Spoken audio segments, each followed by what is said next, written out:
Hello friends, welcome to X factor Pranav channel.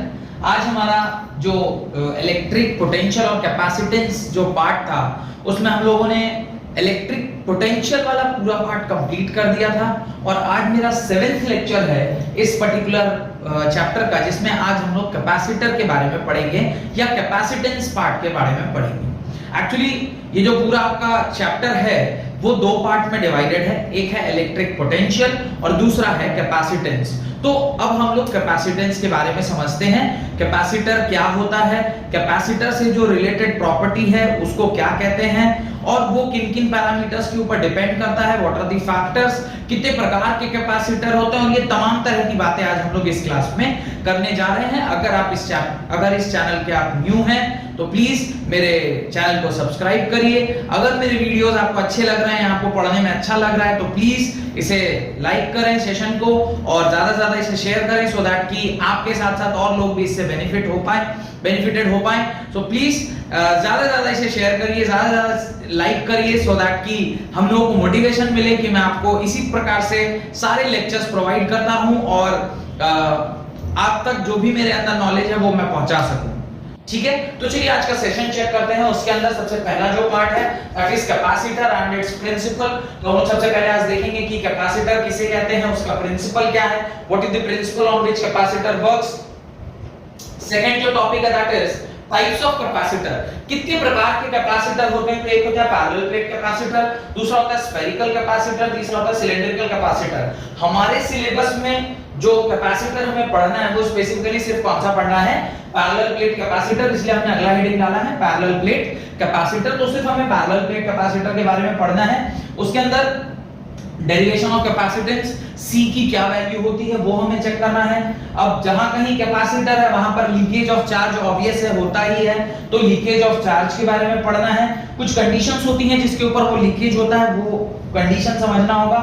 Then effect of dielectric on parallel plate capacitor. Dielectric जब हम parallel में डालते हैं, series में डालते हैं, तमाम तरह की चीजें हैं उसके अंदर भी। डाइलेक्ट्रिक जब आप इंसर्ट करते हैं कि किसी कैपेसिटर में अलग अलग मीडियम का, तो उसका क्या प्रभाव पड़ता है उसके नेट कैपेसिटेंस के ऊपर। और फाइनली जो आज की क्लास का लास्ट पार्ट है that is combination of capacitor. जैसे हम लोगों ने इलेक्ट्रिसिटी में क्लास 10th में आपको याद होगा कि हम लोगों ने पढ़ा था वहां पर सीरीज कनेक्शन, पैरेलल कनेक्शन और R equivalent is equal to R1 plus R2 plus R3 dot dot dot dot Rn, ऐसा सीरीज के लिए फॉर्मूला पढ़ा था। और पैरेलल के लिए हमने पढ़ा था 1/R equivalent is equal to 1/R1 plus 1/R2 plus 1/R3 plus dot dot dot dot 1/Rn, where R is the different resistance 1 से लेकर जहां तक भी आप डालें n नंबर ऑफ रेजिस्टेंस को आप सीरीज में और पैरेलल में कंबाइन कर सकते थे। ठीक उसी प्रकार से जब हम लोग कैपेसिटर्स को सीरीज या पैरेलल में कंबाइन करते हैं तो उसके बारे में भी हमें पढ़ना और we try to derive a formula.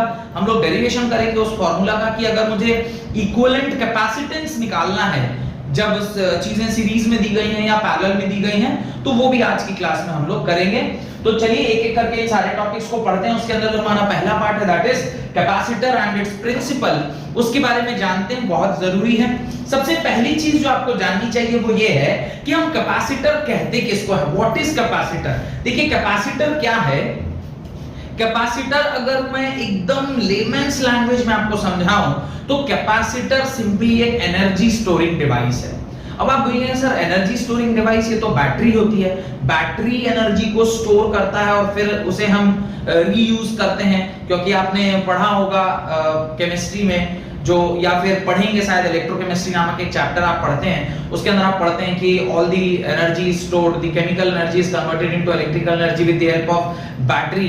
तो वो बैटरी होना चाहिए। सर आप ये क्या एक नया चीज कुछ कह रहे हैं कि जो कैपेसिटर जो है वो एनर्जी स्टोरिंग डिवाइस है। इसी चीज को चेक करना है कि कैपेसिटर कैसे एक एनर्जी स्टोरिंग डिवाइस है, वो हम लोग इस पर्टिकुलर पार्ट में चेक करेंगे। उससे पहले कैपेसिटर का डेफिनेशन क्या होता है पहले ये हमें जानना चाहिए। बस बेसिक आइडिया दिया कि कैपेसिटर एक एनर्जी स्टोरिंग डिवाइस है, ये एक जानकारी आपको होनी चाहिए। कैसे है, एक पूरा टॉपिक आता है ठीक इसके बाद, फिफ्थ टॉपिक जो है आपका इसी पर्टिकुलर कैपेसिटर के अंदर, वो हेडिंग ही है energy stored in a capacitor. अगर कैपेसिटर में एनर्जी स्टोर्ड है, इसका मतलब वो एक एनर्जी स्टोरिंग डिवाइस है। तो तब तक हम लोग उस पोजीशन में पहुंच गए होंगे जब तक यहां पहुंचेंगे कि कैसे एनर्जी उसके अंदर स्टोर होगा और क्या उसका फॉर्मूला है, वो सारा कुछ हम लोग उस पर्टिकुलर टॉपिक के अंदर देखेंगे। लेकिन अंडरस्टैंडिंग पॉइंट ऑफ व्यू से आपको कैपेसिटर का डेफिनेशन लिखना चाहिए, व्हाट इज अ कैपेसिटर और कब कैपेसिटर एनर्जी स्टोर कर सकता है, उसका कुछ कंडीशन है, वो कंडीशंस को हमको जानना चाहिए। तो लिखिए पहले कैपेसिटर का डेफिनेशन लिखिए। A capacitor is a system of two conductors separated by an insulating medium. A capacitor is a system of two conductors separated by an insulating medium. Full stop. The conductors have charges Q and minus Q. The conductors have charges Q and minus Q with potential difference capital V, with potential difference capital V, that is V1 minus V2 between them, that is V1 minus V2 between them. देखिए क्या कह रहा है, capacitor का जो definition है वो कह रहा है दो कंडक्टर को आपस में आप क्या कर रहे हैं, एक दूसरे के बगल में रख रहे हैं। बड़ा ध्यान से समझिएगा। सपोज करिए ये मेरा एक पर्टिकुलर कंडक्टर है, इसके पास प्लस क्यू चार्ज है। सिमिलरली ये भी एक दूसरा कंडक्टर है जिसके पास माइनस क्यू चार्ज है। अगर माइनस क्यू चार्ज है मतलब मैं ये कहना चाह रहा हूं कि इसके पास टोटल ये पूरा जो सरफेस है वो नेगेटिवली चार्ज है और ये जो पूरा मेरा सरफेस है वो कैसा है, पॉजिटिवली चार्ज है। जब कभी भी दो कंडक्टर को आपस में आप इस प्रकार से रख रहे हैं जिसमें कि उनके बीच में, इस जगह पे इन दोनों के बीच में इंसुलेटिंग मटेरियल या डाइइलेक्ट्रिक प्रेजेंट है, इंसुलेटिंग मटेरियल, इसके बीच में इंसुलेटिंग मटेरियल है प्रेजेंट, और चूंकि ये पॉजिटिव चार्ज है तो मैं इसे थोड़ी देर के लिए V1 मान रहा हूं और इसे मैं V2 मान रहा हूं, तो जो पोटेंशियल डिफरेंस पैदा होने वाला है वो है V1 माइनस V2। ये हमारा पोटेंशियल पैदा होने वाला है, बिकॉज जब आप एक बॉडी को पॉजिटिवली चार्ज रख रहे हैं और एक बॉडी को नेगेटिवली चार्ज रखे हैं तो बट ऑब्वियस है जो पॉजिटिवली चार्ज है उसकी पोटेंशियल ज्यादा होगी और जो नेगेटिव चार्ज है उसकी पोटेंशियल कम होगी। तो इन दोनों के बीच का जो डिफरेंस होगा that will be potential difference, उसे मैं V से डिनोट कर रहा हूं और वो V1 माइनस V2 होगा। तो डेफिनेशन को देखिए क्या कह रहा है, capacitor is a system of two conductors. ये दो कंडक्टर हैं जिस पर एक पॉजिटिव चार्ज और नेगेटिव चार्ज है। The conductors have charges Q and minus Q with potential difference V, V1 minus V2 between them. और ये दोनों के बीच में क्या रहना चाहिए, इंसुलेटिंग मटेरियल रहना चाहिए। इस तरह का सिस्टम जहां कहीं भी अरेंजमेंट ऐसा आप कर लेंगे उस पर्टिकुलर सिस्टम को हम क्या बोलते हैं, कैपेसिटर बोलते हैं। तो ये एक चीज आपको समझ में आ गई कि कैपेसिटर कैसे बनता है। कैपेसिटर बनता है जब आप दो कंडक्टर्स को, ये भी एक कंडक्टर है ये भी एक कंडक्टर है, एक के पास पॉजिटिव क्यू चार्ज है तो दूसरे के पास नेगेटिव क्यू चार्ज है, इसका पोटेंशियल V1 इसका पोटेंशियल V2, बीच में इंसुलेटिंग मटेरियल, और जब पोटेंशियल डिफरेंस प्रोड्यूस कर रहा है इन दोनों कंडक्टर्स के बीच में that is V1 minus V2, उस पर्टिकुलर सिचुएशन में जो सिस्टम जनरेट होकर आया इसे हम क्या कहते हैं, कैपेसिटर कहते हैं। तो ठीक कैपेसिटर का जो डेफिनेशन मैंने आपको लिखा है उसके नीचे ये डायग्राम लिखिए और उसके नीचे लिखिएगा principle of capacitor, principle of capacitor, right? A capacitor is an arrangement for storing large amount of electric charge and hence electric energy in a small space.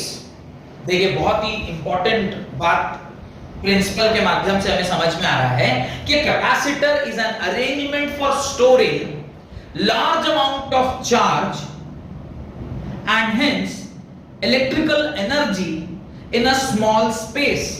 दो बातें यहां पर इंपॉर्टेंट सी निकल के आई, एक large amount of charge, large amount of charge ये store किया जा सकता है इन अ स्मॉल स्पेस, छोटे जगह में अगर लार्ज अमाउंट ऑफ चार्ज को स्टोर किया जा सकता है, किस फॉर्म में, in the form of electrical energy, in the form of electrical energy, उस पर्टिकुलर अरेंजमेंट को ही हम क्या कहते हैं, कैपेसिटर कहते हैं।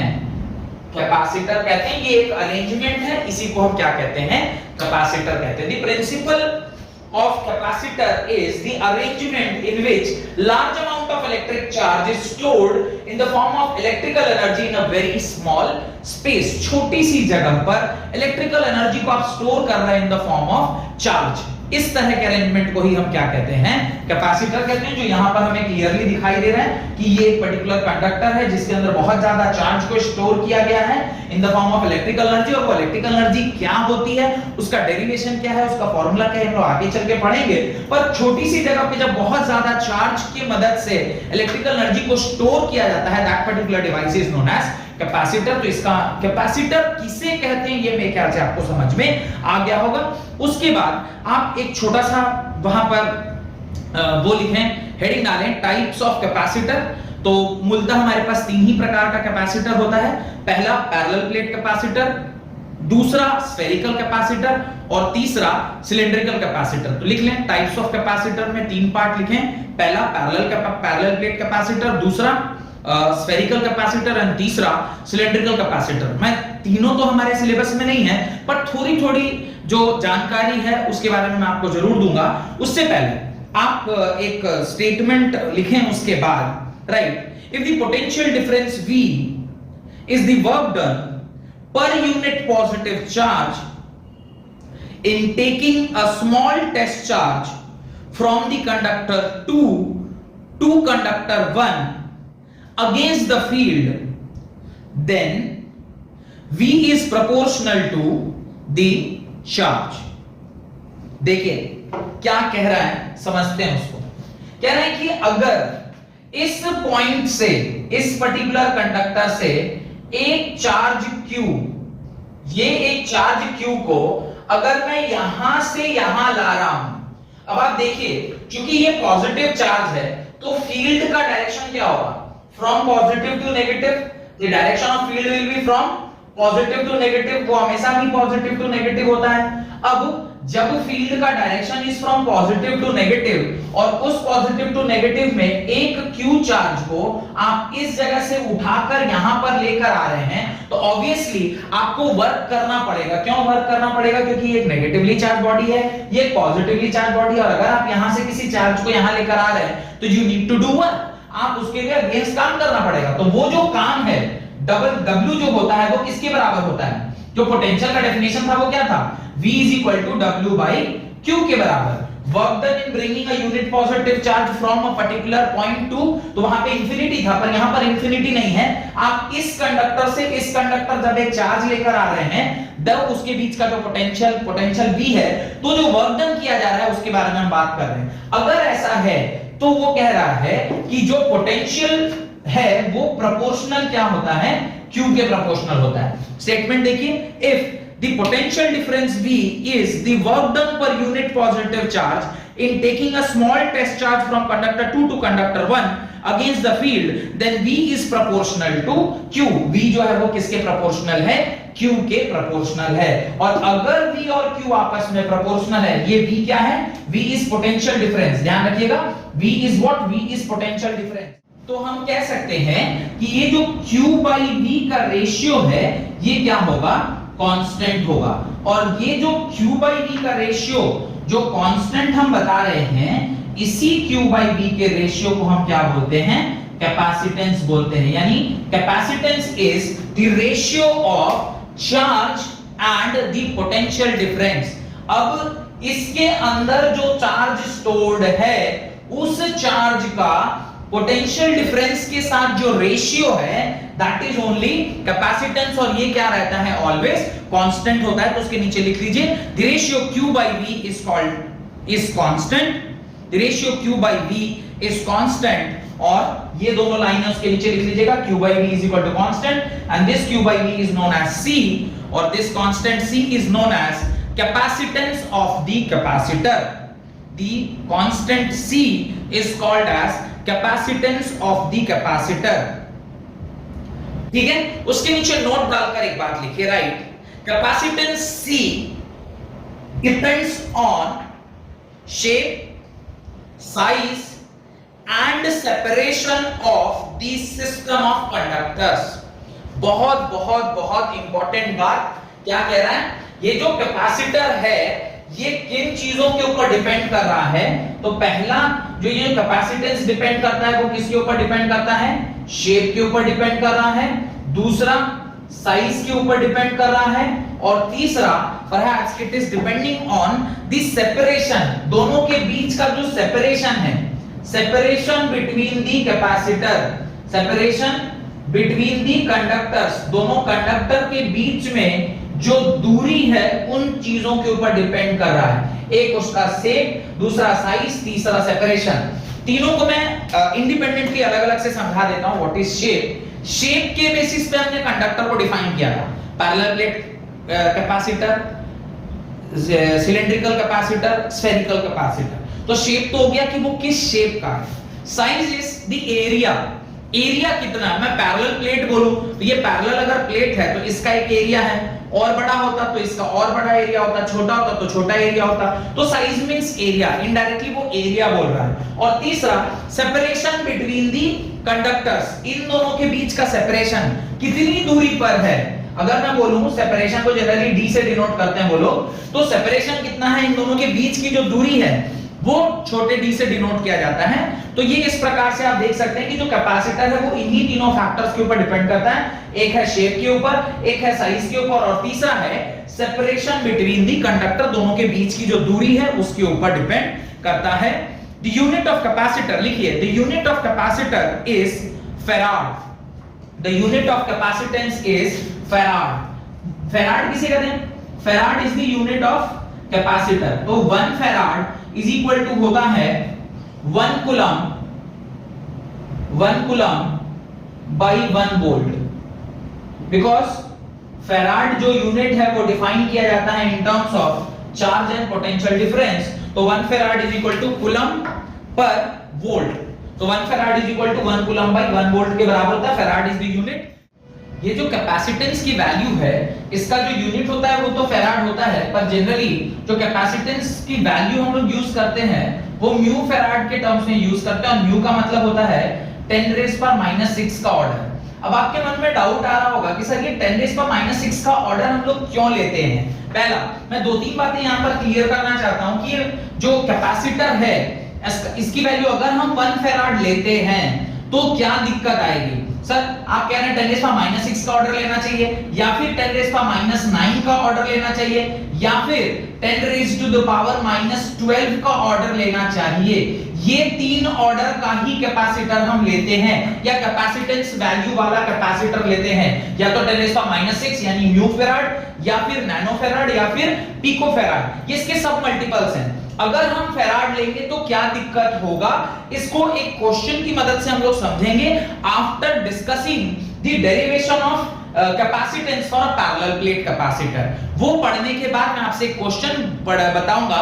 उस क्वेश्चन में इस क्वेश्चन का आंसर मैं आपको दे दूंगा, उस न्यूमेरिकल के अंदर इस क्वेश्चन का आंसर आपको दे दूंगा कि म्यू फैराड क्यों लेते हैं, या फिर नैनो फैराड क्यों लेते हैं, या फिर पिको फैराड क्यों लेते हैं। सर डायरेक्टली फैराड हम वैल्यू क्यों नहीं लेते, क्या प्रैक्टिकल प्रॉब्लम क्या आने वाली वो उस न्यूमेरिकल में हम लोग चेक करेंगे। डन। तो यहां तक मेरे ख्याल से आपको बातें समझ में आ गई है कि ratio of charge to potential difference is capacitance. Capacitance की वैल्यू म्यू फैराड के टर्म्स में ली जाती है। कॉन्सेप्ट ऑफ कैपेसिटेंस क्या है, प्रिंसिपल ऑफ कैपेसिटर क्या है, ये सारी बातें मेरे ख्याल से आपको समझ में आ गई। तो उसके नीचे एक और बात लिखिए, दिस सिंबल जिससे हम लोग कैपेसिटर को डिनोट करते हैं वो कैसा होता है, वो इस प्रकार का होता है। This is the symbol of capacitor.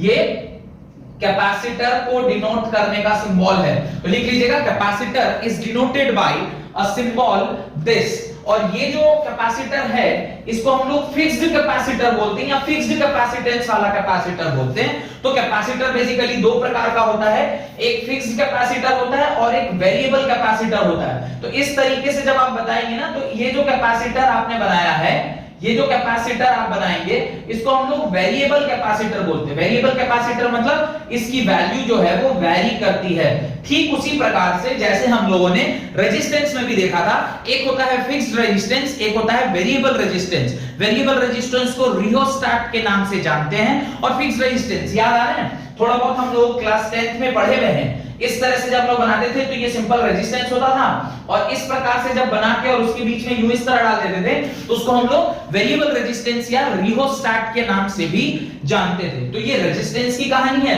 और ये पर्टिकुलर कॉन्सेप्ट कैपेसिटर के लिए यूज होता है। तो ये दोनों सिंबल हैं जिसके बारे में आपको जानना चाहिए। और अब जो मैंने टाइप्स आपको लिखवाया था याद आ रहा होगा, पहला क्या टाइप था, पैरेलल प्लेट कैपेसिटर, दूसरा क्या टाइप था, स्फेरिकल कैपेसिटर, और तीसरा क्या टाइप था, सिलिंड्रिकल कैपेसिटर। तो खैर डिटेल में हम लोग को पैरेलल प्लेट कैपेसिटर पढ़ना है, पर मैं चाहता हूं कि एटलीस्ट स्फेरिकल कैपेसिटर और सिलिंड्रिकल कैपेसिटर देखने में कैसा होता है और उसकी वैल्यू क्या होती है, सिर्फ न्यूमेरिकल वैल्यू वो सिर्फ मैं आपको लिखवा देता हूं, ताकि बाई चांस कभी अगर उसके ऊपर कोई क्वेश्चन आ जाए तो you should be in a position to answer कि भाई उसका फॉर्मूला क्या होता है। तो अभी जो हम लोग देख रहे हैं that is types of capacitor, मैंने ऑलरेडी पहले से ही डायग्राम बना रखा है सो दैट कि आपको ज्यादा टाइम ना लगे। ये टाइप्स है कैपेसिटर का। कैपेसिटर का तीन टाइप होता है जैसे कि ऑलरेडी हम लोगों ने डिस्कस किया हुआ है। पहला है पैरेलल प्लेट कैपेसिटर, दूसरा है स्फेरिकल कैपेसिटर एंड तीसरा है सिलिंड्रिकल कैपेसिटर।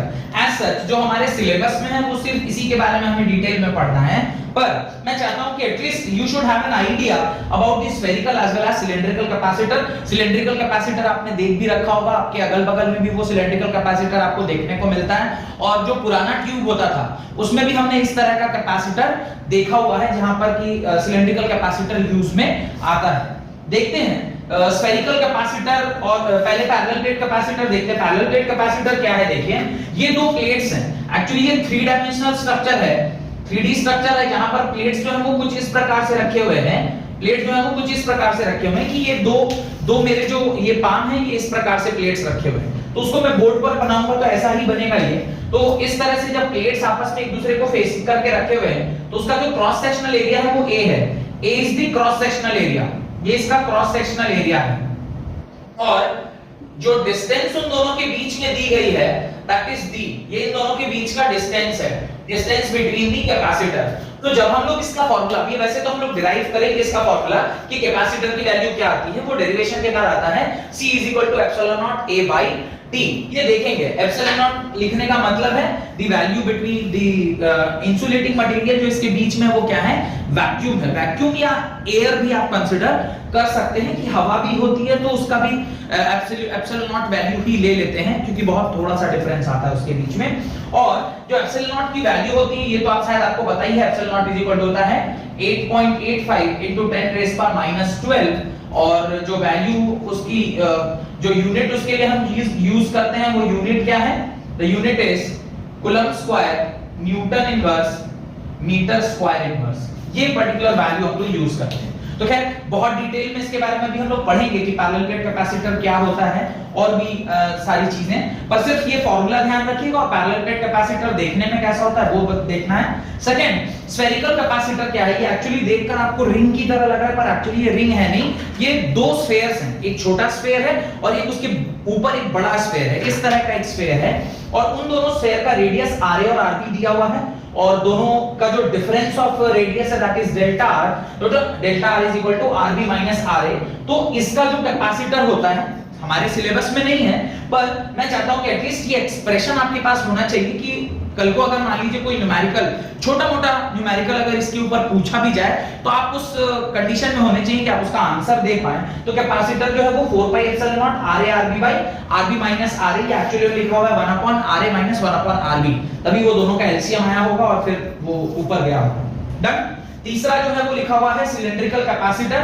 सिलिंड्रिकल कैपेसिटर मतलब दो सिलेंडर्स ऐसे रखे हुए हैं, दो सिलेंडर्स मतलब एक सिलेंडर के अंदर एक सिलेंडर, दो सिलेंडर रखे हुए हैं और इन सिलेंडर्स के ऊपर चार्जेस भी होंगे। ऑब्वियसली यहां पर भी चार्ज रहा होगा, एक के ऊपर पॉजिटिव क्यू चार्ज तो दूसरे के ऊपर नेगेटिव क्यू चार्ज, और एक से दूसरे के बीच में हम क्या कर रहे होंगे, चार्ज को मूव करा रहे होंगे, जो कैपेसिटर का डेफिनेशन होता है। सिमिलरली यहां पर भी एक के ऊपर माइनस क्यू चार्ज रहा होगा, एक के ऊपर क्यू चार्ज रहा होगा, और आप यहां से वहां एक चार्ज को मूव करा रहे होंगे, उसके बीच की दूरी कुछ इसी प्रकार से दो कंडक्टर्स के बीच में हम कैपेसिटर को इस प्रकार से दिखा सकते हैं, एक का पोटेंशियल V1 एक का पोटेंशियल V2। तो डिफरेंस इन पोटेंशियल और वो सारी चीजें यहां पर भी वैलिड है, यहां पर भी वैलिड है और यहां पर भी वैलिड है।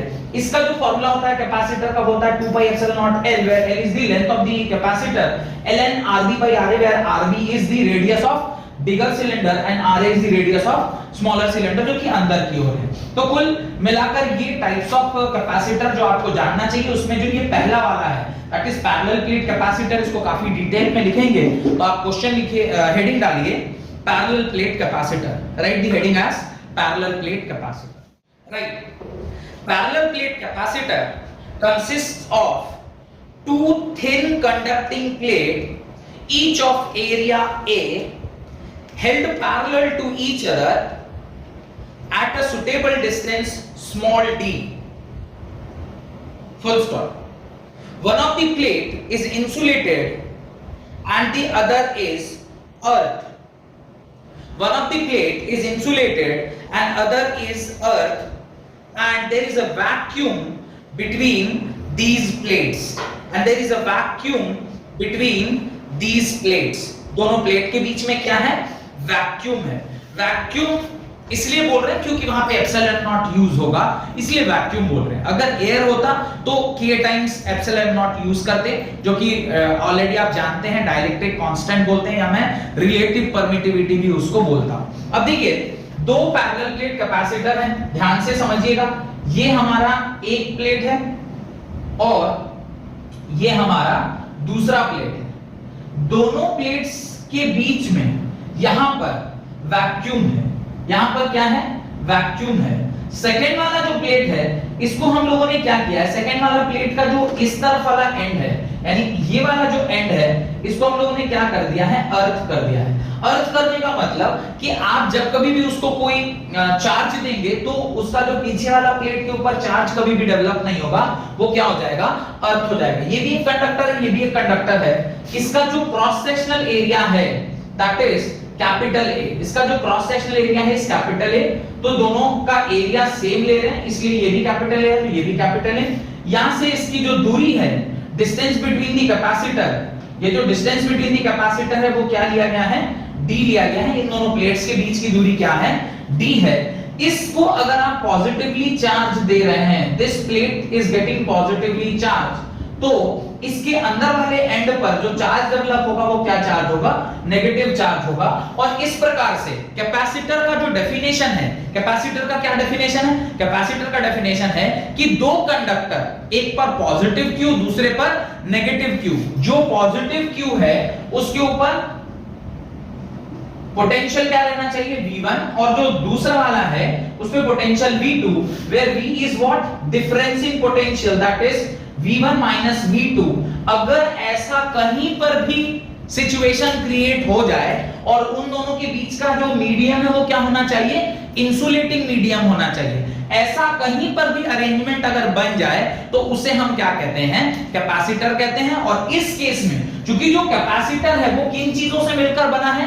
पैरेलल प्लेट्स से मिलकर बना है, जो कि एक कंडक्टर है, इसलिए इसको क्या बोलते हैं? पैरेलल प्लेट कैपेसिटर बोलते हैं। तो कंडीशन ध्यान रखिएगा, d is what? d is the distance between the capacitor, a is the cross sectional area of the capacitor. इसके पास पॉजिटिव क्यू चार्ज है, क्योंकि इसी से इंड्यूस होकर चार्ज इस पर आया है, तो इसके ऊपर नेगेटिव क्यू चार्ज है। इसका पोटेंशियल V1, इसका पोटेंशियल V2, और V क्या है? पोटेंशियल डिफरेंस है, जो कि higher potential minus lower potential के बराबर है। अब इसके बाद हमें इस डायग्राम को बना लीजिएगा, मैंने डेफिनेशन ऑलरेडी लिखवा दिया है। अब हमें करना है derivation of capacitance for the parallel plate capacitor. तो नेक्स्ट हेडिंग डालिए, derivation of capacitance for parallel plate. अब देखिए ध्यान से, ये हमारा पॉजिटिव प्लेट है, ये हमारा नेगेटिव प्लेट है। जब कभी भी यहाँ पॉजिटिव और नेगेटिव प्लेट होगा तो उसके बीच में फील्ड लाइंस होंगी, because field always originate from positive charge to negative charge, तो उसको मैं इलेक्ट्रिक फील्ड E बोल रहा हूं। और एक चीज जो मुझे हमें समझ में आनी चाहिए वो ये है कि सिग्मा यहां पर हम डिफाइन कर सकते हैं। सिग्मा क्या है? Surface charge density.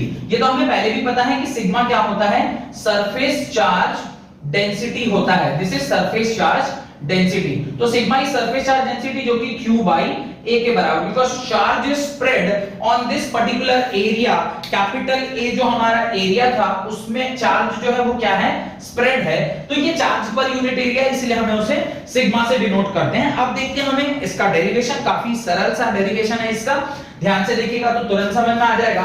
Capital E is sigma by epsilon not. Sigma by epsilon not capital E है, ये मैंने आपको इलेक्ट्रोस्टैटिक शील्डिंग का जो कॉन्सेप्ट पढ़ाया था उसके अंदर भी मैंने ये एक्सप्रेशन आपको लिखा था, या फिर आप जब फर्स्ट चैप्टर में जब ना कंटीन्यूअस चार्ज डिस्ट्रीब्यूशन के बारे में पढ़ रहे थे वहां पर भी इलेक्ट्रिक फील्ड की value sigma by epsilon not होती है, आपको पता है। सेकंड, जो सेकंड हमारा एक्सप्रेशन है वो हम सिग्मा इज इक्वल टू क्या लिख सकते हैं, sigma is equal to Q by A लिख सकते हैं। इसे मैं इक्वेशन नंबर 2 मान लेता हूं। 1 और 2 को जब हम लोग सिग्मा की वैल्यू यहां से उठाकर यहां रखेंगे तो ई की वैल्यू क्या आ जाएगी, ई की वैल्यू आ जाएगी Q by A into sigma epsilon not. ये हमारा इक्वेशन नंबर 3 आ गया। यहां तक मेरे ख्याल से आपको कोई दिक्कत नहीं होना चाहिए, पर हमें निकालना क्या है, हमें निकालना है the value of capacitance. Value of capacitance जो हमने थ्योरी में पढ़ा था उसके अंदर क्या बताया, it is the ratio of charge by potential difference. ये चार्ज बाय पोटेंशियल डिफरेंस का रेशियो है।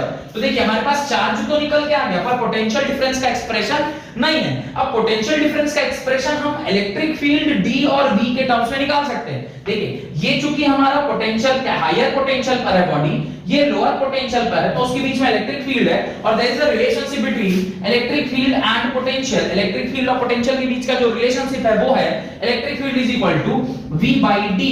इलेक्ट्रिक फील्ड अगर V बाई D है, इसको मैं इक्वेशन नंबर क्या मान लेता हूं, 4 मान लेता हूं। तो इक्वेशन नंबर 3 और इक्वेशन नंबर 4 को जब आप कंपेयर करेंगे तो इलेक्ट्रिक फील्ड को आप सब्स्टिट्यूट कर दीजिए तो आप लिखेंगे V by D is equal to Q by A epsilon naught. अब देखिए मुझे क्या निकालना है, मुझे निकालना है कैपेसिटेंस की वैल्यू जो कि रेशियो होता है चार्ज और पोटेंशियल डिफरेंस का। तो चार्ज और पोटेंशियल डिफरेंस इस पर्टिकुलर एक्सप्रेशन में मुझे दोनों दिखाई दे रहे हैं, मुझे चार्ज भी दिखाई दे रहा है और पोटेंशियल डिफरेंस भी दिखाई दे रहा है। अब चार्ज यही है, मैं पोटेंशियल डिफरेंस यहां ले जाऊं तो ये वाला एक्सप्रेशन कहां आ जाएगा, ऊपर आ जाएगा। तो A epsilon not by D और इसी को मैं क्या कहता हूं कैपेसिटेंस। तो C इज इक्वल टू क्या हो जाएगा, A epsilon not by D। ये हमारा एक्सप्रेशन आ गया कैपेसिटेंस का for a parallel plate capacitor. यही एक्सप्रेशन मैंने वहां पर लिखा था अभी थोड़ी देर पहले। ये एक्सप्रेशन काफी आसान है। ये चार टर्म अगर आपको पता है, ये चार टर्म क्या है, पहला इलेक्ट्रिक फील्ड, दूसरा electrostatic potential difference surface charge density और तीसरा relationship between electrostatic potential and electric field. ये तीन एक्सप्रेशन से आप बड़ी आसानी से ये जो डेरिवेशन अभी हम लोगों ने किया है ये आप निकाल लेंगे और C की वैल्यू आती है A epsilon not by D।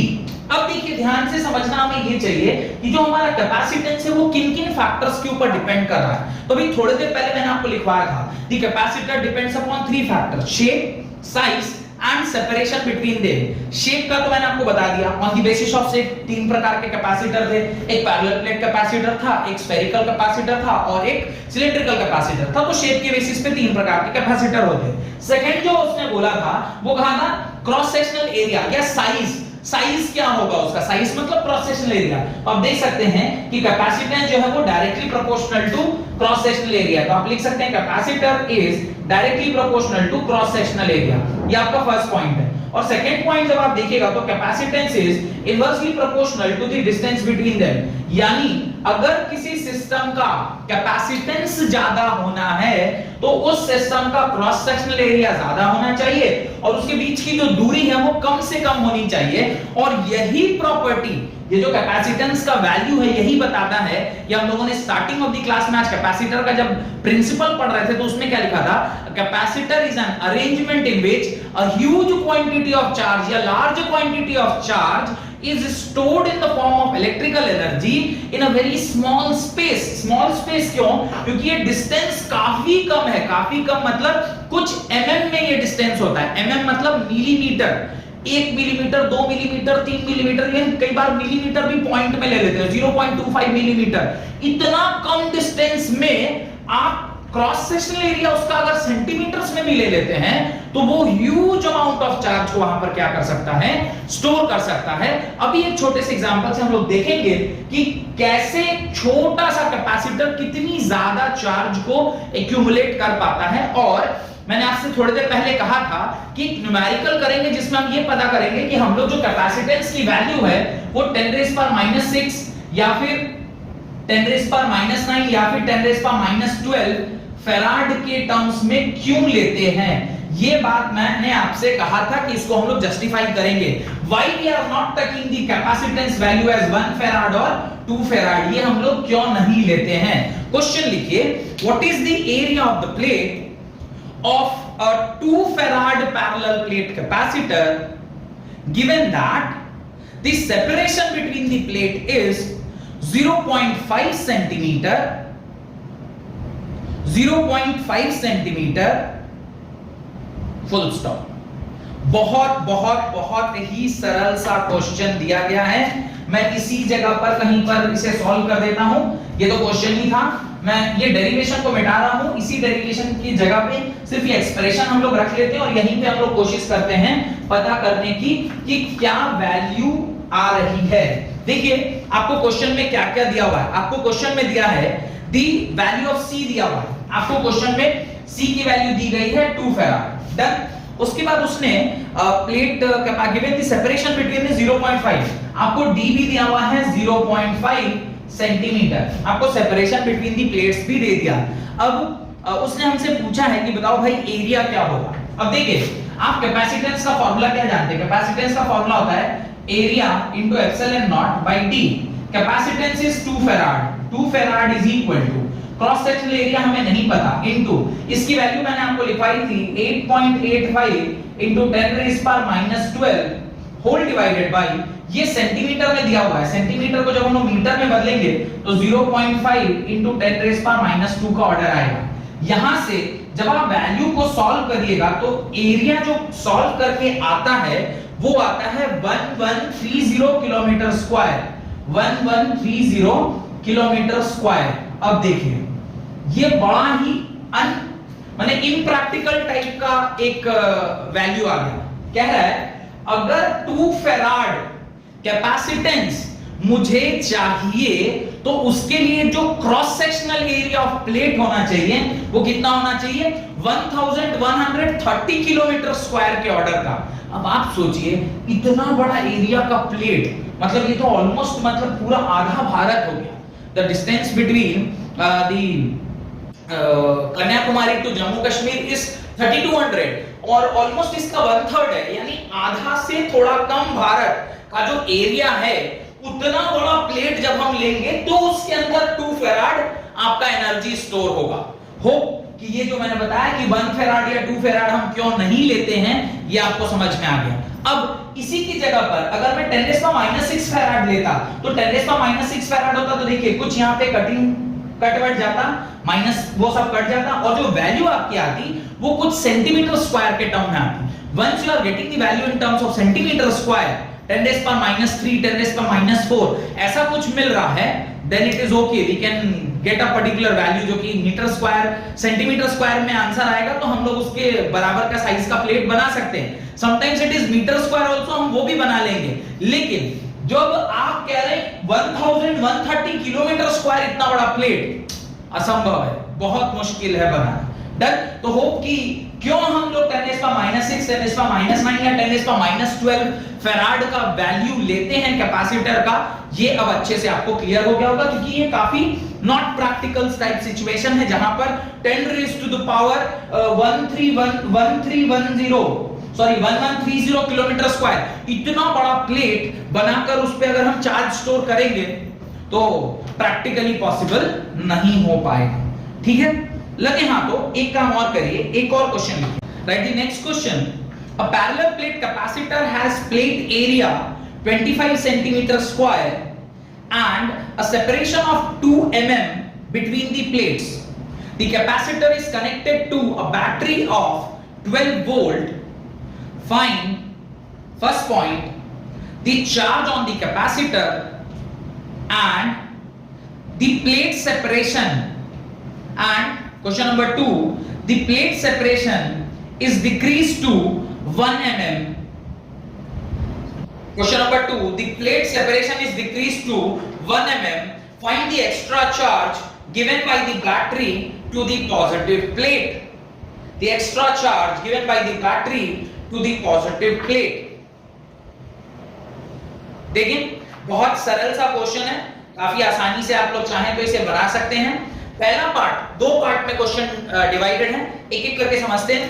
पहला जो क्वेश्चन वो कह रहा है, पार्ट नंबर 1 जो उसमें कह रहा है, उसने कहा है कि जो आपका क्रॉस सेक्शनल एरिया है वो 25 सेंटीमीटर स्क्वायर है।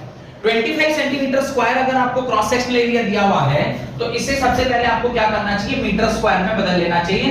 तो जब आप सेंटीमीटर स्क्वायर को मीटर स्क्वायर में बदलेंगे तो ये 10⁻⁴ मीटर स्क्वायर का टर्म आ जाएगा, बिकॉज़ 1 सेंटीमीटर बराबर 1/100 मीटर के बराबर होता है। आप इसको सॉल्व करेंगे तो 10⁻⁴ का ऑर्डर आएगा।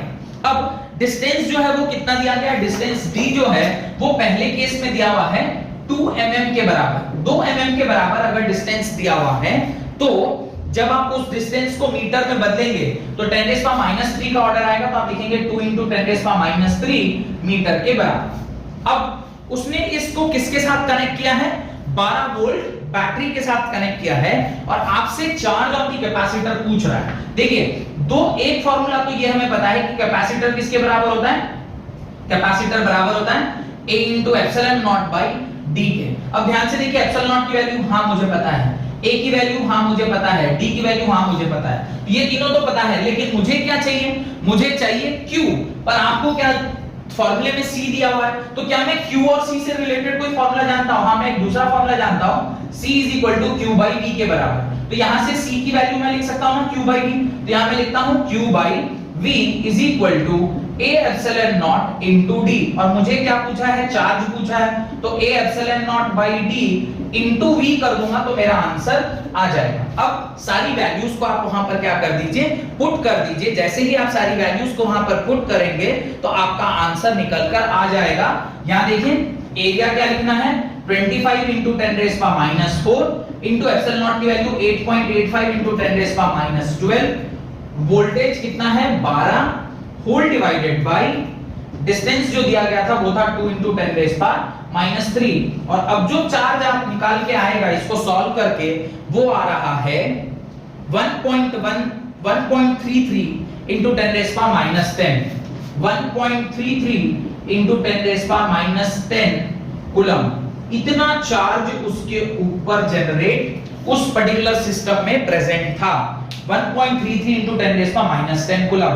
ऑब्वियसली आना भी चाहिए, थोड़ा सा कैलकुलेशन देखिएगा तो आपको दिखेगा ये भाई -3 है, ऊपर जाएगा तो +3 होगा, +3 होगा तो एक यहाँ पे नेगेटिव बच जाएगा, ये नेगेटिव +13 का ऑर्डर बनाएगा, पर यहाँ पर 2 पॉइंट और लगा हुआ है यानी 2 पॉइंट और खिसक जाएगा। आप जब इसे सॉल्व करेंगे तो इट इज अल्टीमेटली ये 10⁻10 के ऑर्डर का आ जाएगा। अब first part of the question तो मेरे ख्याल से काफी आसान लग रहा क्योंकि इसमें डायरेक्टली फॉर्मूला यूज किया था और आंसर आ गया।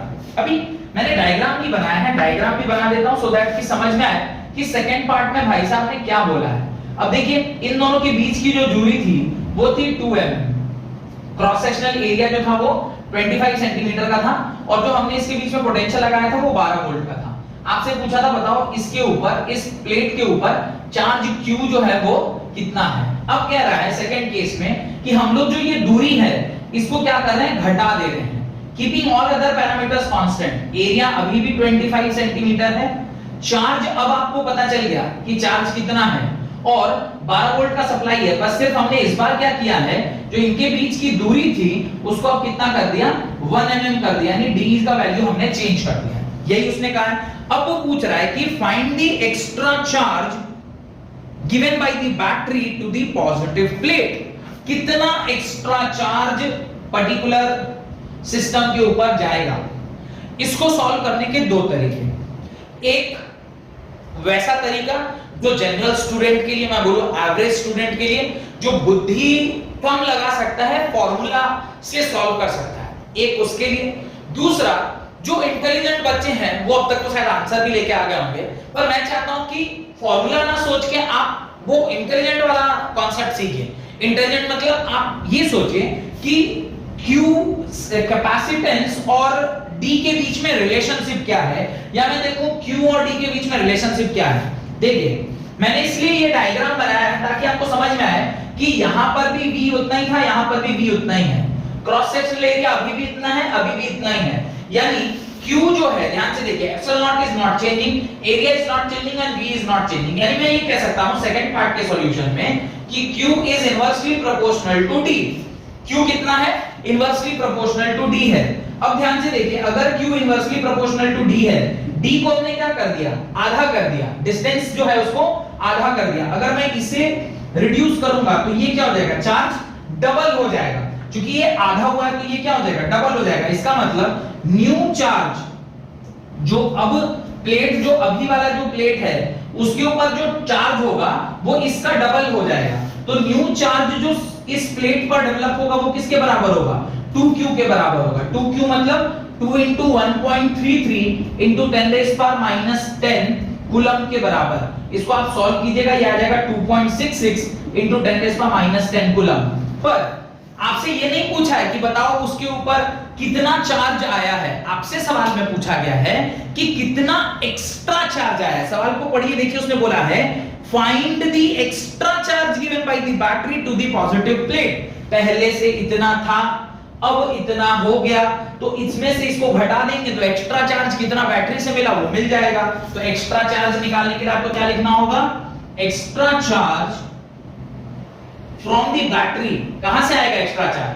चार्ज हमेशा बैटरी प्रोवाइड करता है, तो बैटरी जो चार्ज प्रोवाइड कर रहा है वो कितना है? 2q माइनस q के बराबर। 2q कितना है?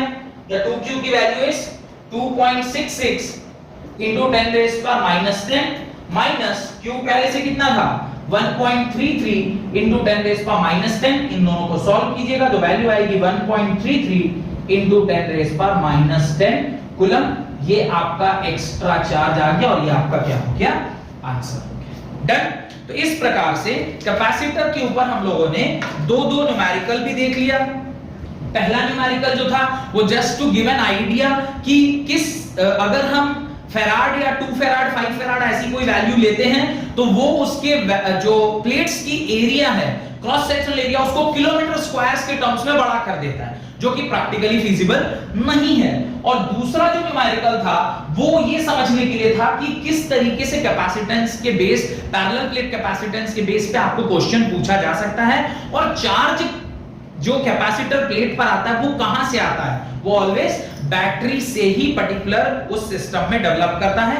अगला हेडिंग लिखिए, effect of dielectric on parallel plate capacitor. अब जो हमारा नेक्स्ट हेडिंग है that is effect of dielectric on parallel plate capacitor. पहले समझते हैं इफेक्ट ऑफ डाइलेक्ट्रिक का क्या मतलब है। इफेक्ट ऑफ डाइलेक्ट्रिक मतलब डाइलेक्ट्रिक जब आप उसके बीच में डाल रहे हैं, यानी वैक्यूम के अलावा और कुछ अगर आप उसके अंदर डाल रहे हैं। ध्यान से पहले इस डायग्राम को देखिए, फिर इसका डेरिवेशन करते हैं। काफी आसान सा डेरिवेशन है, बहुत ज्यादा टेंशन नहीं होने वाला है हमें इसके लिए, पर सिर्फ ध्यान से समझिएगा तो समझ में आ जाएगा कि क्या हो रहा है। देखिए ये हमारा ओरिजिनल प्लेट्स है जिसके ऊपर हम चेक करना चाहते हैं कि क्या हो रहा है। अभी जब मैंने आपको थोड़ी देर पहले बताया था, मैंने बताया था कि इसका क्रॉस सेक्शनल एरिया A है और इनके बीच की दूरी D है। अब हम लोग क्या कर रहे हैं समझिए, अभी वैक्यूम है, मैंने कहा वैक्यूम है, अब मैं इसकी जगह पर पानी डाल सकता हूं। इस दोनों के बीच में मैं आपको बताया था मैंने, पोलर डाइलेक्ट्रिक या नॉन पोलर डाइलेक्ट्रिक कुछ भी डाल सकते हैं, हवा डाल सकते हैं, कोई भी प्रकार का तेल डाल सकते हैं, इवन समटाइम्स हम मेटल भी डाल देते हैं। ठीक है, सबके बारे में एक-एक करके डिस्कस करेंगे। तो अभी सपोज करिए कि कोई भी एक डाइलेक्ट्रिक हमने इसके अंदर डाला है और वो जो डाइलेक्ट्रिक डाला है वो एग्जैक्टली ये जो एरिया है इसको ये पूरा भर दे रहा है। एक्चुअली एरिया नहीं होगा, ध्यान रखिएगा, ये वॉल्यूम होगा। ये वॉल्यूम क्यों होगा? क्योंकि मैंने आपसे बताया था ना कि इसके बीच में जो दो प्लेट्स के बीच का जो जगह होता है वो एक क्यूब टाइप का या क्यूबॉइड टाइप का जगह होता है, तो ये वॉल्यूम होगा। अब चूंकि हम लोगों ने इसको कनेक्ट कर रखा है तो इसके ऊपर कौन सा चार्ज डेवलप होगा? Positive charge. क्योंकि हम बैटरी से कनेक्ट कर रहे हैं तो इसके ऊपर पॉजिटिव चार्ज डेवलप होगा और इसके ऊपर कौन सा चार्ज डेवलप होगा? नेगेटिव चार्ज डेवलप होगा। अगर ये पॉजिटिवली चार्ज है तो इसके ऊपर कौन सा चार्ज डेवलप होगा? नेगेटिव चार्ज, बिकॉज ये इंड्यूस करेगा इस डाइलेक्ट्रिक में नेगेटिव चार्ज। और ये अगर नेगेटिव है तो इस पर जो इंड्यूस चार्ज आएगा वो कितना होगा?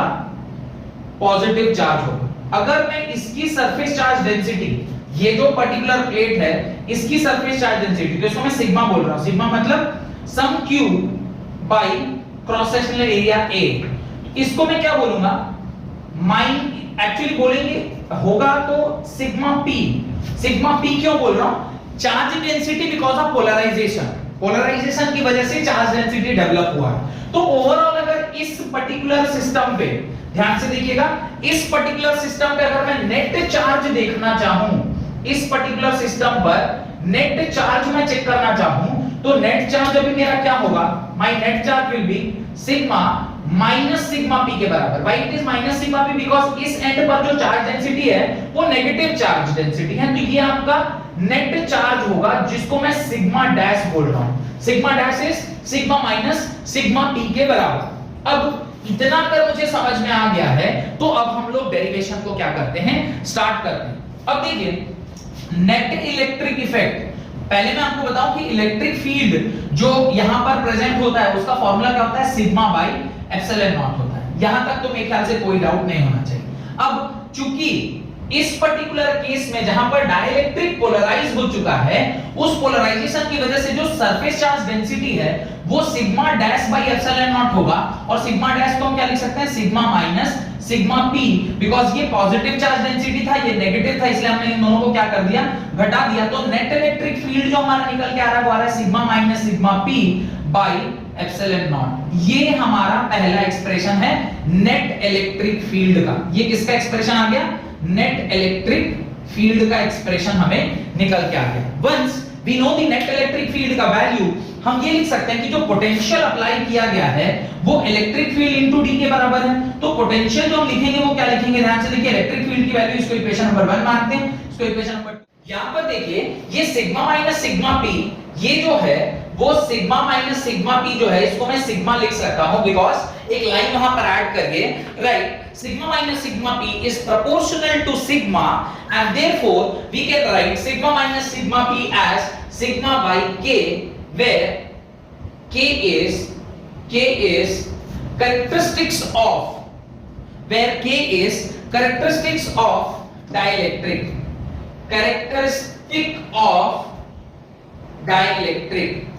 ये आप वहां पर ऐड कर लें, ये कैरेक्टरिस्टिक ऑफ डाइलेक्ट्रिक है, थोड़ा सा समझने वाली बात है और कुछ नहीं। सिग्मा पी को sigma minus sigma P, ultimately what is this, this is also charge only.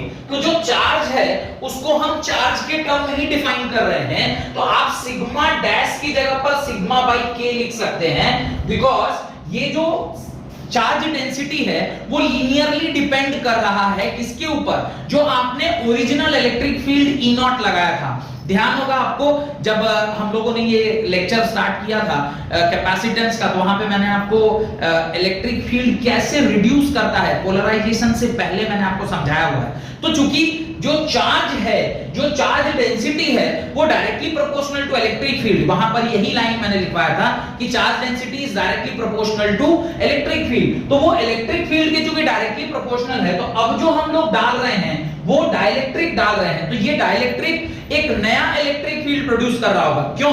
क्योंकि इसके अंदर जो इलेक्ट्रिक फील्ड होगा वो उस पर्टिकुलर जो भी टाइप ऑफ डाइलेक्ट्रिक है उसके ऊपर डिपेंड कर रहा होगा, इसलिए हमने इस केस को k से क्या कर दिया है, डिवाइड किया, और वहां पर लिख लें where k is characteristics of dielectric. अगर ऐसा लिख रहे हैं तो v आपने क्या लिखा था, v इक्वेशन नंबर 1 और 2 आपके पास लिखा हुआ है। इस 1 और 2 में आप एक दूसरे के साथ इसको अगर रिप्लेस करेंगे तो आप देखिए आप e की जगह पर क्या लिख सकते हो, sigma minus sigma p by epsilon not into d के बराबर, और v इज इक्वल टू ये क्या लिखा हुआ है, sigma dash into d by epsilon not, और सिग्मा डैश को आप क्या लिख सकते हो, sigma by k d by epsilon naught. अब यहां तक मेरे ख्याल से आपको कोई दिक्कत नहीं होना चाहिए। अब यहां पर सिर्फ एक ही चीज रह गया, दैट इज सिग्मा को रिप्लेस करना।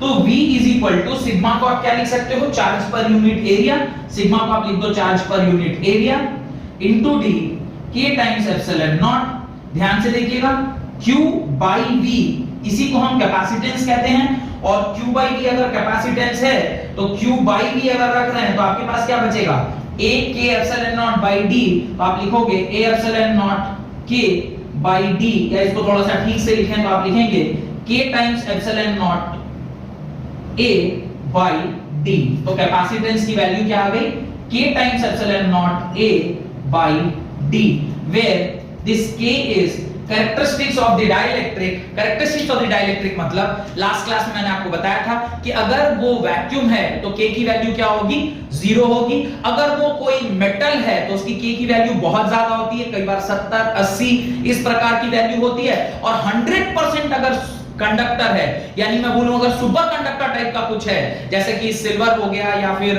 गोल्ड हो गया, अगर वैसी कोई चीज लेते हैं तो उसके लिए k की वैल्यू क्या होती है, इंफिनिटी हो जाती है। तो इस प्रकार से ये आपका फॉर्मूला निकल गया है, C is equal to K epsilon naught A by D। और इसी चीज को अगर आप थोड़ा ठीक से लिखोगे तो K this can be written as epsilon at R K into F, this is epsilon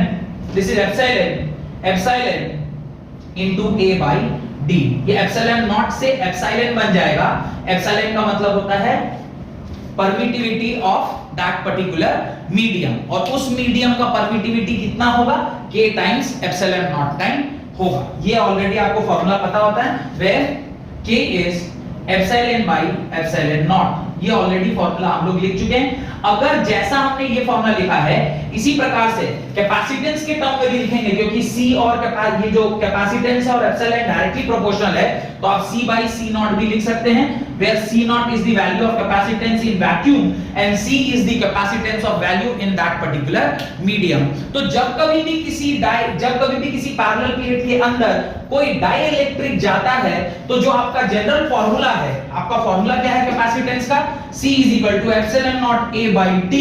अब यहाँ वैक्यूम है तो आप एप्सिलॉन नॉट यूज कर रहे हैं। अगर वैक्यूम की जगह कोई दूसरा मीडियम आ जाएगा तो सिर्फ उसके लिए उस पर्टिकुलर मीडियम का डाइइलेक्ट्रिक कांस्टेंट आप उसमें क्या कर देते हैं, मल्टीप्लाई कर देते हैं, यानी K epsilon naught A by D ये आपका एक्सप्रेशन आ जाता है। तो इस प्रकार से आपको ये दो तीन बातें समझ में आ गई। एक, ये तो डेरिवेशन समझ में आ ही गया किस प्रकार से आया है, ये डेरिवेशन समझ में आ गया। बस इतना ध्यान रखना है कि जो ओरिजिनल फार्मूला होता है उसको हम किससे मल्टीप्लाई कर देते हैं, K से मल्टीप्लाई कर देते हैं, where K is what, dielectric constant, जिसके बारे में हम लोगों ने पहले से भी बात किया हुआ है। और यही ध्यान करिए, इसी K को हम लोगों ने और एक टर्म्स में डिफाइन किया था, याद होगा आपको, reduced in electric field by original electric field. Electric field के टर्म्स में भी डिफाइन किया हुआ है दिस, जिसको डाइइलेक्ट्रिक स्ट्रेंथ बोल रहे थे। ये भी सही है, ये भी सही है, ये भी सही है, आप किसी भी टर्म्स में उसको डिफाइन कर सकते हैं। याद रखिएगा, this was the original electric field जो हम लोगों ने E नॉट माना था, और E was the reduced electric field जिसका फॉर्मूला मुझे आपको ध्यान है,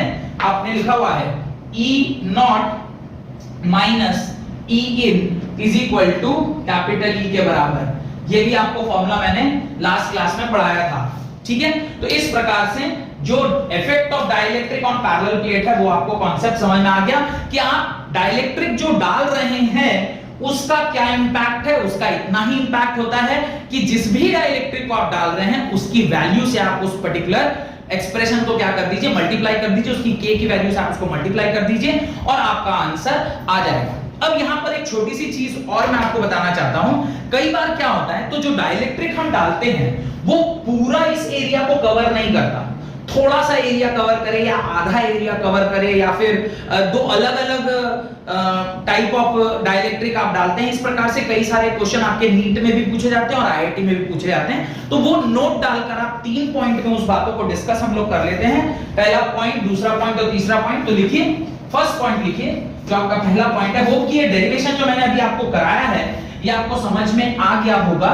सिर्फ एक छोटी सी बात जो आपको नहीं समझ में होगी या डाइजेस्ट हो रही होगी, वो ये वाली बात सिर्फ होता है, थोड़ा सा मुझे लग रहा है शायद आपको डाइजेशन में मुश्किल हो रहा होगा कि भाई sigma minus sigma P sigma by के कैसे हो गया।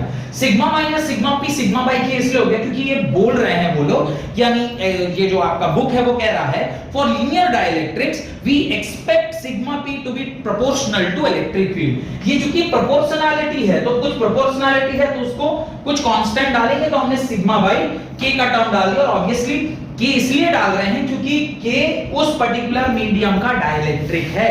तो ये एक्सप्रेशन आपको ध्यान रखना, और इसी प्रकार से हमने उसको क्या किया, डिराइव किया है। तो ये मेरे ख्याल से आपको समझ में आ गया होगा। तो अब आप लिखिए case number 1, when a dielectric slab of thickness T is inserted between the plates. क्या कह रहा है कि यहां पूरा में डाइइलेक्ट्रिक नहीं डाल के आप क्या कर रहे हो, डाइइलेक्ट्रिक जो आपने डाला है वो सिर्फ T थिकनेस का ही है। टोटल थिकनेस कितना था, टोटल थिकनेस D था, पर out of the total thickness D आपने सिर्फ T थिकनेस का ही डाला है, यानी सिर्फ इतना ही आपने डाला है। आपने डाइइलेक्ट्रिक जो डाला है वो सिर्फ T थिकनेस का डाला है, whereas the total thickness was D। सिर्फ इतना ही आपने डाइइलेक्ट्रिक डाला है। इसको मैं डाइइलेक्ट्रिक को इस प्रकार से डिनोट कर देता हूं ताकि आपको समझ में आए कि डाइइलेक्ट्रिक सिर्फ T ही ये लेंथ का डाला गया है, पूरे में डाइइलेक्ट्रिक नहीं डाला, सिर्फ इतने में डाइइलेक्ट्रिक डाला। अगर ऐसा होगा तो कैपेसिटेंस की वैल्यू जो है वो क्या हो जाती है, देखिए जो आपका C है केस नंबर 1 में वो C हो जाता है epsilon not a by D minus T plus T by के बराबर। जो आपका फॉर्मूला बनता है वो क्या बनता है? Epsilon not a by D minus T plus T by के। समझिए क्या हो रहा है, ये जो ओरिजिनल कैपेसिटेंस था वो क्या था? Epsilon not a by D था। अब उस डी में से आपने क्या किया, जो जितना पार्ट डी यहां से यहां की पूरी दूरी थी डी, इसमें से टी पार्ट आपका दूसरा मीडियम में वैक्यूम छोड़ के कुछ और, तो उसको आपने वहां से क्या कर दिया? हटा दिया। तो आपने डी में से उसको माइनस कर दिया और उसकी जगह में क्या जोड़ दिया? तो सिर्फ टी बाई के जो टर्म मैंने बताया था डिवाइड कर देना है, जैसे सिग्मा बाई के आ रहा था वैसे टी बाई के का टर्म आपने वहां पर ऐड कर दिया। इस प्रकार से ये आपका फर्स्ट वाला जो एक्सप्रेशन, फर्स्ट वाला जो पार्ट है जहां पर आपने सिर्फ इतने ही पार्ट में आपने टी डाला है और बाकी पार्ट आपका ऐसे ही बचा हुआ है, उसका एक्सप्रेशन आ गया। केस नंबर 2 डालें। If several slabs of dielectric constant K1, K2, K3 are respectively kept with thickness T1, T2, T3 placed between the plates of capacitor, then देखिए सेकंड केस क्या बोल रहा है। सेकंड केस बोल रहा है, मैं ऐसा करता हूं केस ही दूसरा बना लेता हूं सो दैट कि आपको समझ में आए। सेकंड केस उसने क्या बोला है, ये आपका पैरेलल प्लेट है, उसने बोला उसने पहला वाला जो हमने डाइलेक्ट्रिक डाला है उसका डाइलेक्ट्रिक K1 है और जो थिकनेस है वो T1 के बराबर है। फिर हमने ऐसे एक दूसरा भी डाला है, दूसरा जो था उसका डाइलेक्ट्रिक का वैल्यू K2 है और उसका थिकनेस T2 है, और तीसरा जो डाला है उसका डाइलेक्ट्रिक का वैल्यू K3 है और जो थिकनेस है वो T3 है, और डॉट डॉट ऐसे बहुत सारे डाले हैं। अब 3 डला हुआ है, 4 भी डल सकता है, 5 भी डल सकता है एंड सो ऑन। अगर ऐसा है तो जो आपका एक्सप्रेशन होगा वो क्या होगा?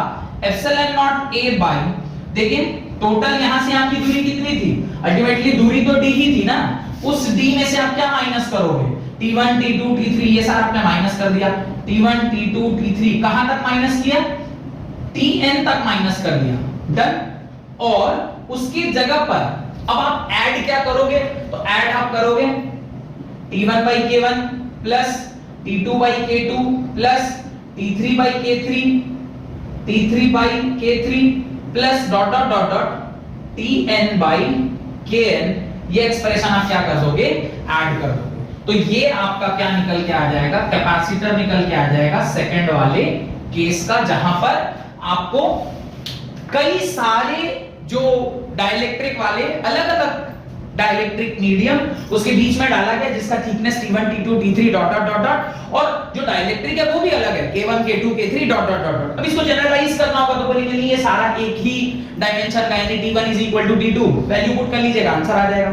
अगर बोलेगा नहीं K1, K2, K3 अलग अलग नहीं है भाई, सारे K ही हैं, तो सारे जब K हो जाएंगे तो फिर बराबर पहले वाली बात ही हो गई।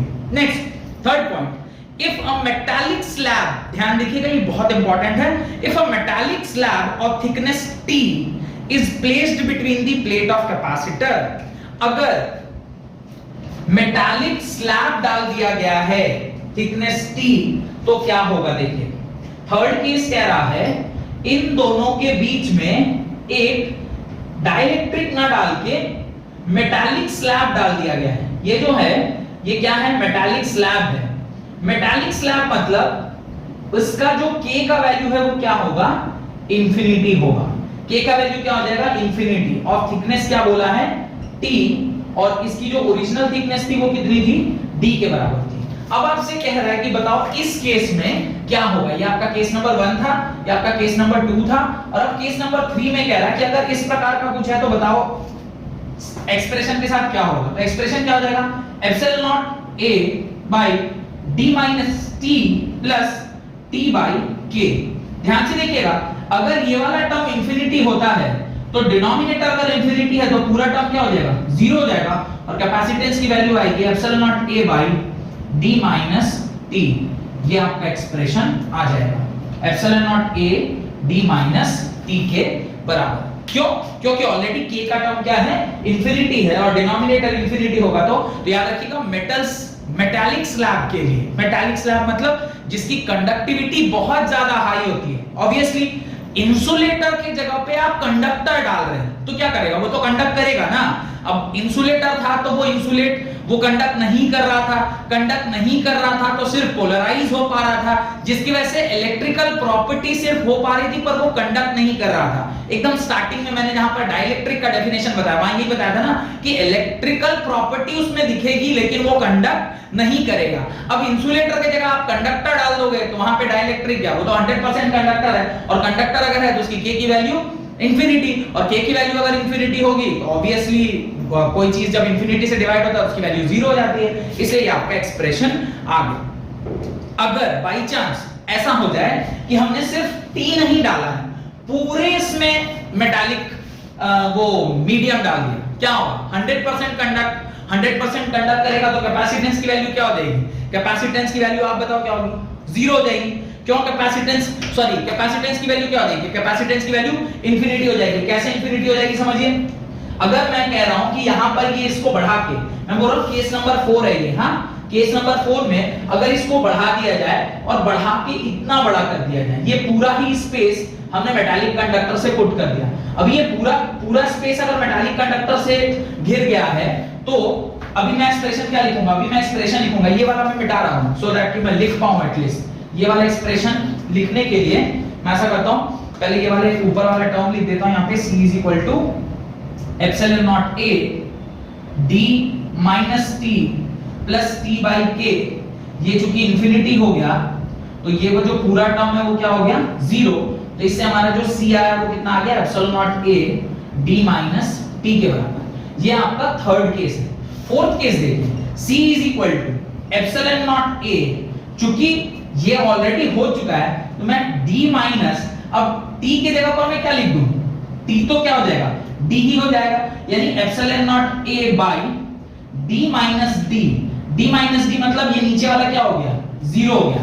अगर नीचे वाला 0 हो गया तो 1/0 इज इंफिनिटी, तो जो आपका कैपेसिटेंस होगा वो क्या हो जाएगा, इंफिनिटी हो जाएगा। तो केस नंबर 4 जहां पर आपका जो पूरा का पूरा बीच का डाइलेक्ट्रिक है, ये जो पूरा डाइलेक्ट्रिक है वो क्या हो जाए, मेटालिक सरफेस से पूरा हमने डाइलेक्ट्रिक को घेर दिया, यानी उस पूरी जगह पर मेटालिक सरफेस डाल दिया, तो उसका जो कैपेसिटेंस आएगा वो क्या आ जाएगा, इंफिनिटी आ जाएगा। तो आज जो कुछ भी मैंने पढ़ाया है उसके अंदर कोई भी ऐसा डाउट अगर आपको आ रहा है तो please ask me in comment section में, आपको जरूर क्लियर करूंगा। प्लस जो लास्ट वाला पार्ट मैंने आपको बताया है ये काफी इंपॉर्टेंट है, बिकॉज इसके ऊपर कई सारे सवाल भी पूछे जाते हैं। अब कुछ सवाल इसके अंदर ऐसे भी रहते हैं कि यार ये ऐसा ना देखे ना, इसको इस प्रकार से भी लगाया जाता है, तो कुछ कॉन्सेप्ट उसके ऊपर भी हैं। प्लीज एनसीईआरटी सॉल्व कीजिए, वहां पर इसके ऊपर कई सारे सवाल दिए गए हैं। तो ये वाला जो मैंने आज जो अभी लास्ट में करवाया है, इसके बेसिस पे जो सवाल है न्यूमेरिकल है वो एनसीईआरटी बुक में दिए हुए हैं, प्लीज उसको सॉल्व करें, और वहां से अगर कोई डाउट होता है तो प्लीज मेरे को पूछिए। होप कि मैं जो कुछ भी पढ़ाया उसमें समझ में आ गया सारा आपको। अगर मेरी वीडियोस अच्छे लग रहे हैं तो प्लीज सेशन को लाइक करिए, ज्यादा शेयर करिए, और अगर हो सके तो please subscribe my channel, so that कि कोई नई वीडियो अपलोड करूं तो उसका नोटिफिकेशन आप तक पहुंच पाए। बहुत बहुत धन्यवाद।